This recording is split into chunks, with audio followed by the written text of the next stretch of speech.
मैं डॉक्टर पप्पूराम कोहली, सह आचार्य राजनीति विज्ञान, राजेश पायलट, राजकीय महाविद्यालय लालसोट। प्रिय विद्यार्थियों, आज हम लोग राजनीति विज्ञान में सत्ता का अभिप्राय, सत्ता की परिभाषाएं, सत्ता के स्रोत, सत्ता की प्रकृति और सत्ता के आधार का अध्ययन करेंगे। सत्ता को राज व्यवस्था रूपी शरीर की आत्मा कहा जा सकता है। यह शक्ति, प्रभाव और नेतृत्व का मूल उपकरण है और नीति निर्माण, समन्वय, अनुशासन और प्रत्यायोजन आदि राजनीतिक प्रक्रियाएं सत्ता के आधार पर ही संभव होती हैं। राजनीतिक जीवन में सत्ता की अवहेलना नहीं की जा सकती है। लोकतंत्र में सत्ता का अधीनस्थों अर्थात जनता द्वारा स्वीकृत किया जाना महत्वपूर्ण होता है। सत्ता की अवधारणा, अर्थ एवं व्याख्याएं। सत्ता शक्ति, प्रभाव एवं नेतृत्व से जुड़ी हुई है। सत्ता की परिभाषाएं इस प्रकार हैं। वायरस्टेड के अनुसार सत्ता शक्ति के प्रयोग का संस्थात्मक अधिकार है, वह स्वयं शक्ति नहीं है। बीच के अनुसार दूसरे के कार्य निष्पादन को प्रभावित या निर्देशित करने का औचित्यपूर्ण अधिकार सत्ता है। हेनरी फेयोल के अनुसार सत्ता आदेश देने का अधिकार और आदेश का पालन करवाने की शक्ति है। एलन के अनुसार सौंपे गए कार्यों के निष्पादन को संभव बनाने हेतु प्रदान की गई शक्तियाँ एवं अधिकार सत्ता कहलाते हैं। थियो हेमन के अनुसार सत्ता वह वैधानिक शक्ति है जिसके आधार पर अधीनस्थों को काम करने के लिए कहा जाता है तथा उन्हें बाध्य किया जा सकता है और आदेश के उल्लंघन पर आवश्यकता अनुसार प्रबंधक उनके विरुद्ध अनुशासनात्मक कार्रवाई कर सकता है, यहाँ तक कि उनको कार्य से भी पृथक कर सकता है। उपर्युक्त परिभाषाओं से निष्कर्ष निकलता है कि सत्ता आदेश देने वाली उच्च स्तरीय शक्ति है, लेकिन केवल इस स्थिति के कारण ही सत्ताधारी के आदेशों का पालन नहीं होता है। आदेशों के पालन का आधार अधीनस्थ अथवा जिन्हें आदेश दिए जाते हैं उनकी सहमति होता है। अधीनस्थ जब इस बात को स्वीकार कर लेते हैं कि आदेशों का स्रोत सही या उचित है, तभी आदेश देने वाले अधिकारी को प्राधिकारी, सत्ताधिकारी कहा जाता है।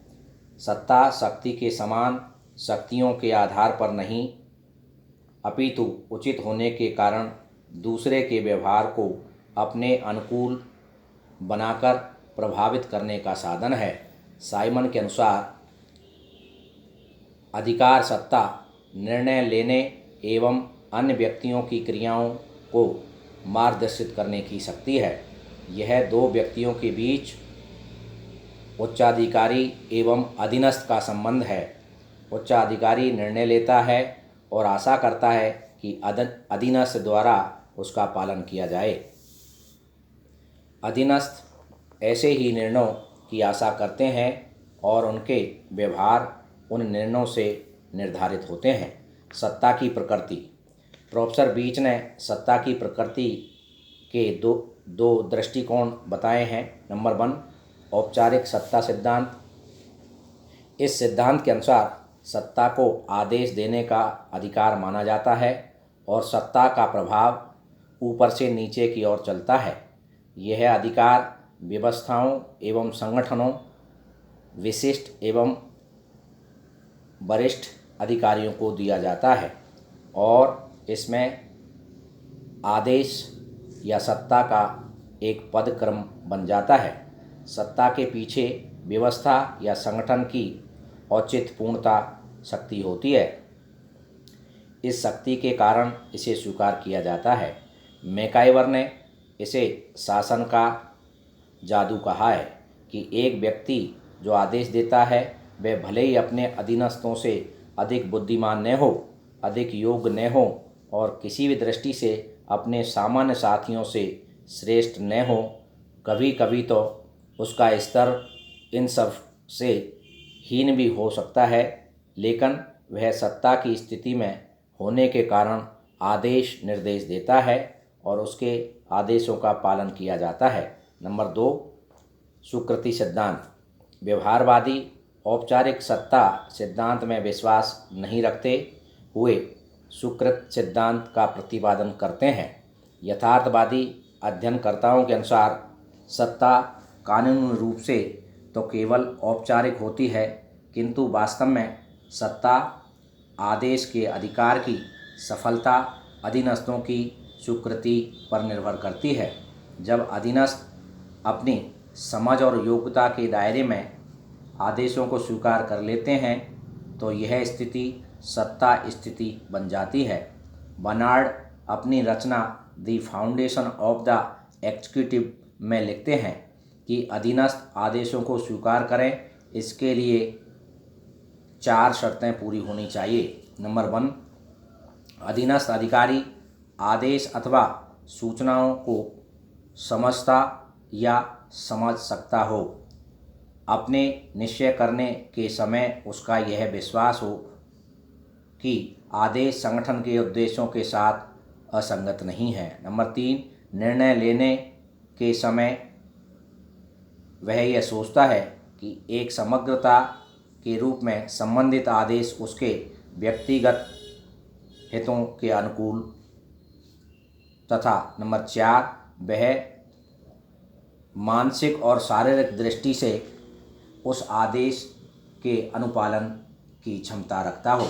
वस्तुतः सत्ता की प्रकृति के संबंध में प्रतिपादित इन दोनों सिद्धांतों की सत्यताओं को ग्रहण करते हुए एक संतुलित दृष्टिकोण विकास हुआ है, जिसके अंतर्गत सत्ता की अवधारणाओं में संस्थाकृत और औचित्यपूर्णता, शक्ति और अधीनस्थों की स्वीकृति दोनों को महत्वपूर्ण स्थान प्रदान किया गया है।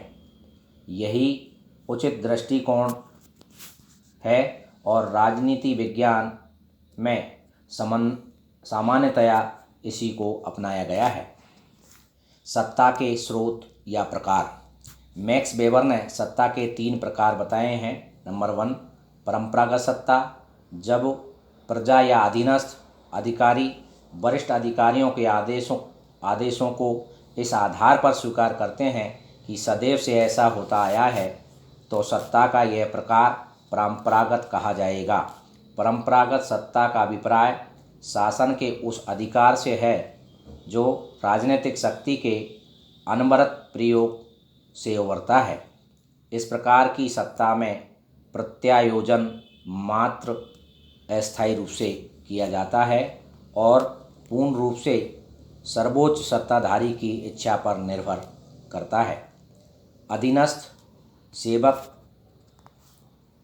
समझ जाते हैं और वे आज्ञापालक परंपराओं के प्रतीक विशेष व्यक्ति के कारण करते हैं, जैसे राजतंत्र में राजा। नंबर 2, बौद्धिक कानूनी या वैधानिक नौकरशाही सत्ता। यह सत्ता संवैधानिक नियमों के अंतर्गत धारण किए गए पद से प्राप्त होती है। अमेरिका में जब राष्ट्रपति पद का कोई उम्मीदवार निर्वाचक मंडल का बहुमत प्राप्त कर लेता है, अथवा भारत में लोकसभा के बहुमत सदस्य किसी को अपना नेता निर्वाचित कर उसे प्रधानमंत्री के पद पर प्रतिष्ठित कर देते हैं, तब यह सत्ता का बौद्धिक तार्किक आधार ही होता है। इसमें सत्ता का प्रत्यायोजन बौद्धिक आधार पर किया जाता है और कर्मचारीगण वैधानिक रूप से स्थापित निर्णय व्यक्ति आदेशों के आधार पर आज्ञा पालन करते हैं। सत्ता का यह रूप आधुनिक नौकरशाही को अपने विशुद्ध रूप में प्रकट करता है। नंबर 3, करिश्मात्मक सत्ता। जब अधीनस्थ वरिष्ठ अधिकारी के आदेशों को इस आधार पर न्यायसंगत मानते हैं कि उन पर सत्ताधारी का व्यक्तिगत प्रभाव है, तब इसके दिशा करिश्मात्मक सत्ता कहते हैं। इस स्थिति में कोई प्रत्यायोजन नहीं होता और अधीनस्थ कर्मचारी सत्ताधिकारी के व्यक्तिगत सेवक के रूप में आचरण करते हैं, अधीनस्थ अनुयायी होते हैं और अपने प्रिय नेता के करिश्मावादी एवं आदर्शवादी व्यक्तित्व के कारण उसके आदेशों का पालन करते हैं। मैक्स वेबर कहते हैं कि बौद्धिक कानूनी सत्ता कमज़ोर एक भंजनशील होती है, अतः उसे संबलता प्रदान करने के लिए उसमें परंपरागत एवं करिश्माती तत्वों को शामिल किया जाना चाहिए। सत्ता के आधार। मैक्स वेबर ने सत्ता पालन के 2 आधार बताए हैं।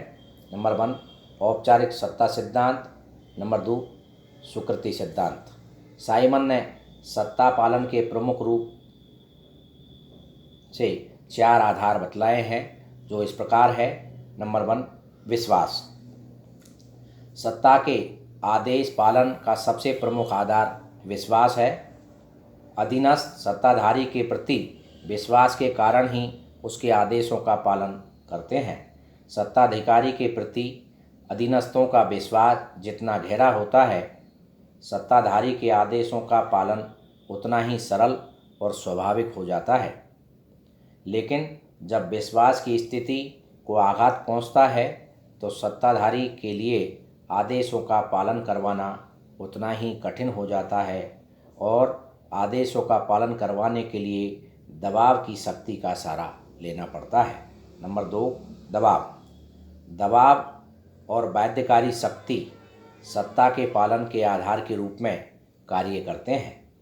प्रत्येक संगठन और प्रत्येक राज्य व्यवस्था में अल्पसंख्यक में ऐसे व्यक्ति होते हैं जिन पर विश्वास या एकरूपता का प्रभाव कम पड़ता है और जो दमन और दबाव की भाषा ही समझते हैं।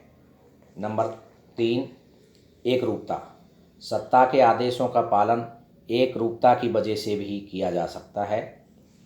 सत्ता पालन के प्रसंग में एकरूपता के महत्व को स्वीकार करते हुए ही राज्य व्यवस्थाएं उदारवाद, साम्यवाद या फांसीवाद में से अपने अनुकूल किसी विचारधारा का प्रतिपादन करती हैं तथा राजनीतिक नेतृत्व अधीनस्थों एवं सामान्य नागरिकों को अपने अनुकूल ढालने का प्रयत्न करता है। नंबर 4 वैधानिकता। प्रत्येक संगठन में एक पद सोपान व्यवस्था होती है और इस पद सोपान में सत्ताधारी को उच्च स्थिति प्राप्त होने के कारण सत्ता और सत्ताधारी के आदेशों को वैधता प्राप्त हो जाती है। साइमन के मत में सत्ता को इस मान्यता के कारण स्वीकार किया जाता है कि उच्च प्राधिकारी के आदेशों का पालन किया जाना चाहिए। ये सभी आधार मिलजुल कर काम करते हैं। कभी प्रशासन प्रमुख आधार बन जाता है और कभी दबाव। सत्ता की सीमाएं। सत्ता की सीमाओं का आशय है सत्ता के प्रयोग और परिचालन पर प्रतिबंध, जिसमें सत्ता का मनमाना प्रयोग न किया जा सके। सत्ता को संवैधानिक कानूनों और राजनीतिक परिस्थितियों में रहकर कार्य करना होता है तथा संस्कृति, मूल्यों, परंपराओं और नैतिक अवधारणाओं का उल्लंघन नहीं कर सकती। सत्ता की सीमाओं का संक्षिप्त विवरण इस प्रकार है। नंबर 1 प्राकृतिक सीमा। किसी भी राज्य व्यवस्था को यह अधिकार नहीं हो सकता कि वह नागरिकों को उनके जीवन, सामान्य स्वतंत्रताओं और सीमित संपत्ति से वंचित कर दे। यह सत्ता की प्रथम प्राकृतिक और अनिवार्य सीमा है और इस सीमा का उल्लंघन करने वाली सत्ता का पतन निश्चित है। नंबर 2 आर्थिक सीमाएं। प्रत्येक राज्य व्यवस्था के आर्थिक साधन और आर्थिक क्षमताएं सीमित होती हैं, अतः ये आर्थिक साधन और क्षमताएं सत्ता को सीमित करने की प्रवृत्ति रखते हैं। नंबर 3 संस्कृति। संस्कृति से लोगों के उस जीवन जीने का नाम है जो अपने आप को कला, साहित्य, धर्म, फैशन, संगीत और आचार विचार के रूप में प्रकट करती है। सत्ता को संस्कृति या समाज के सांस्कृतिक जीवन में हस्तक्षेप करने का अधिकार नहीं हो सकता और न ही संस्कृति के क्षेत्र में उसके द्वारा कुछ किया जा सकता है। नंबर 6, संविधान, नियम और उपनियम। संविधान राजसत्ता का महत्वपूर्ण स्रोत होता है। सत्ता के लिए भी संविधान के प्रावधानों का पालन करना आवश्यक होता है। इसके अतिरिक्त प्रत्येक व्यवस्था कुशल कार्य संचालन के लिए नियम उपनियम बना लेती है। ये नियम परिनियम की सत्ता की सीमाएं निर्धारित कर देते हैं। नंबर 5, नैतिक धार्मिक विश्वास। नैतिकता और धार्मिक विश्वास भी सत्ता को अनिवार्य सीमाएं हैं। जब कोई सत्ता नैतिकता और धार्मिक विश्वासों के प्रतिकूल आदेश देती है तब उसका पालन करना बहुत कठिन हो जाता है।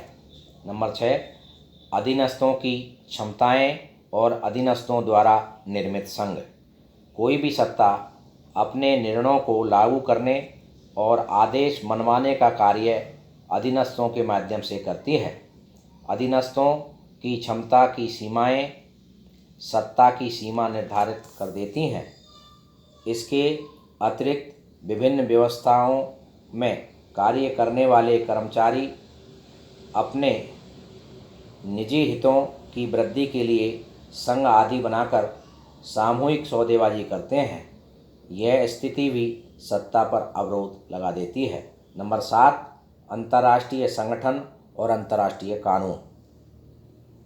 संयुक्त राष्ट्र संघ और अन्य अंतर्राष्ट्रीय संगठनों के अस्तित्व और अंतर्राष्ट्रीय कानूनों की आंशिक मान्यता ने भी सत्ता पर सीमाएं लगा दी हैं। यद्यपि अंतर्राष्ट्रीय संगठन और अंतर्राष्ट्रीय कानूनों को बाध्यकारी शक्ति प्राप्त नहीं है, लेकिन यह भी सत्य है कि राजसत्ता द्वारा मनमाने तौर पर इनकी अवहेलना नहीं की जा सकती। इन सब के अतिरिक्त सत्ता पर प्रत्येक राज्य व्यवस्था के कुछ निर्धारित और उद्घोषक लक्ष्य होते हैं तथा इन लक्ष्यों एवं आदर्शों का उल्लंघन नहीं कर सकती है।